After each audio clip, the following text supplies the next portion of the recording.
بسم اللہ الرحمن الرحیم۔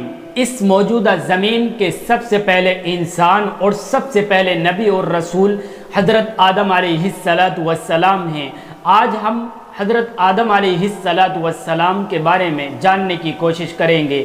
قرآن اور احادیث کے اندر اس بات کی کوئی وضاحت نہیں ہے کہ اس موجودہ زمین پر حضرت آدم علیہ السلام سے پہلے کوئی انسان موجود تھا یا نہیں تھا، لیکن قرآن اور احادیث کے اندر اس بات کی وضاحت ہے کہ حضرت آدم علیہ السلام سے پہلے جنات کو پیدا کیا گیا اور ان سے پہلے اللہ رب العزت نے فرشتوں کو پیدا فرمایا ہے۔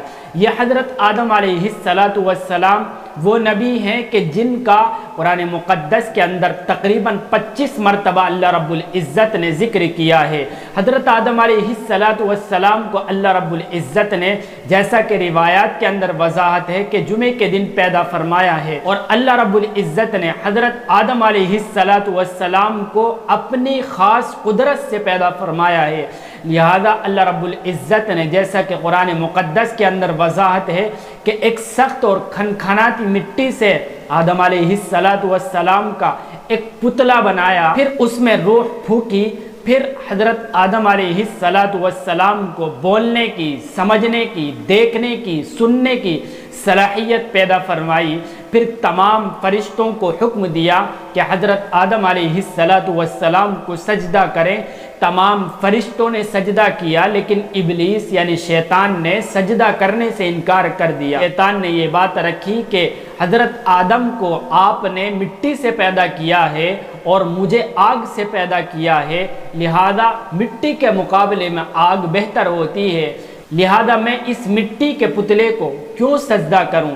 اللہ رب العزت نے پھر شیطان کو وہاں سے دنیا کے اندر بھیج دیا۔ پھر شیطان نے یہ درخواست کی کہ مجھے لمبی عمر دے دی جائے۔ اللہ رب العزت نے اس کی اس درخواست کو قبول کیا، لہذا قیامت تک کے لیے اس کو چھوٹ دے دی گئی۔ پھر دوسری ڈیمانڈ یہ کی کہ میں جو آدم کی اولاد ہوگی اس کو چاروں طرف سے پکڑنے کی کوشش کروں گا، گمراہ کرنے کی کوشش کروں گا، لہذا مجھے اجازت دے دی جائے۔ اللہ رب العزت نے اس کی بھی اجازت دے دی۔ جب حضرت آدم علیہ السلام کو فرشتوں کے سامنے پیش کیا گیا، اللہ رب العزت نے یہ کہا کہ میں اپنا ایک نائب اور خلیفہ دنیا کے اندر بھیجوں گا۔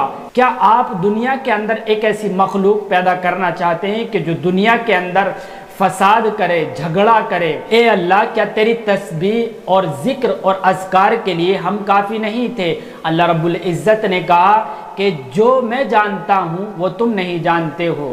لہذا اللہ رب العزت نے حضرت آدم علیہ السلام کو کچھ چیزوں کے نام بتلائے اور ان چیزوں کا مقصد بتلایا۔ اپنے علم کا کچھ حصہ حضرت آدم علیہ السلام کو عطا فرمانے کے بعد فرشتوں کے سامنے پیش کیا۔ اس کے بعد فرشتوں سے پوچھا کہ اس چیز کا نام کیا ہے، ذرا آپ بتلائیں۔ لہذا فرشتوں نے نہیں بتلایا۔ پھر حضرت آدم علیہ السلام نے ان چیزوں کا نام بتلایا۔ پھر تمام فرشتوں نے اقرار کیا اور تمام فرشتے سجدے میں گر گئے۔ حضرت آدم علیہ السلام کی بائیں پسلی سے حضرت حوا علیہ السلام کو پیدا فرمایا۔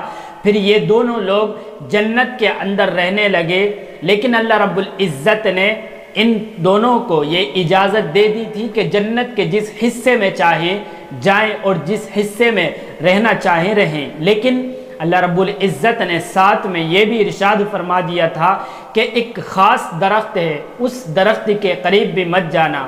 لیکن شیطان نے حضرت آدم علیہ السلام اور حضرت حوا علیہ السلام کو بہکایا اور یہ دل کے اندر بات ڈالی کہ اگر تم اس درخت کا یہ دانہ کھا لو گے تو جنت کے اندر ہمیشہ رہو گے۔ لہذا حضرت آدم علیہ السلام شیطان کے بہکائے میں آ گئے اور انہوں نے اس درخت کا دانہ چکھ لیا، جس کی وجہ سے ان کا وہ لباس جو جنت کے اندر تھا وہ اتر گیا۔ پھر وہ درختوں کے پتوں سے اپنے جسموں کو چھپانے لگے۔ آدم علیہ السلام کو اللہ رب العزت نے تنبیہ فرمائی۔